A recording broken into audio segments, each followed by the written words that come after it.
রাদিয়াল্লাহু তাআলা আনহা বলেন, আমি পায়খানা টয়লেটে গেছিলাম দূরে, এসে দেখছি জনগণ সব চলে গেছে, আমি এখন একাই, আমি বসে আছি।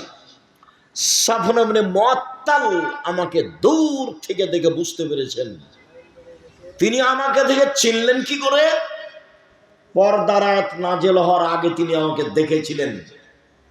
আমি ছিলাম হালকা পাতলা মেয়ে। হাদিসে বোঝা যায় তার রূপের অভাব ছিল না, তবে অবশ্যই তিনি সারার মতো সুন্দরী ছিলেন না। পৃথিবীর সবচেয়ে সুন্দরী মহিলা হচ্ছেন ইব্রাহিম আলাইহিস সালামের স্ত্রী সারা। তবে তিনি সাফিয়াকে নিজের চেয়ে সুন্দরী মনে করতেন। কাজেই মাঝে মধ্যে তিনি বলতেন, হাসবুকালিন নিসা হাসবুকালিন নবী সাফিয়া কাদা ওয়া কাদা। আপনি সাফিয়ার অত সুন্দরী গুণ বলেন কেন? যে সাফিয়া সুন্দরী মহিলা, সাফিয়া এই মহিলা, আরে সাফিয়া তো একটা খাটো মহিলা, আপনি তার এত প্রশংসা করেন কেন?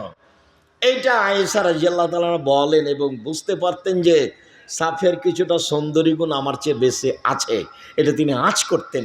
যখন এভাবে বলেছেন আরও তো একটা খাটো মহিলা, আপনি তার প্রশংসা করছেন, তখন আল্লাহ রাসূল বলছেন, হ্যাঁ আয়েশা, লাকাদ কুলতে কালিমাতাল্লাহ মাজাজাত বিহাল বাহরুল্লাহ ওয়াজাজাতহু।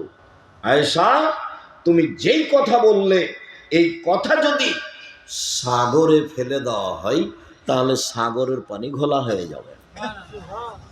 তুমি খাটো বলেছ, বদনাম হয়েছে। যেটা আমার পরের কথা।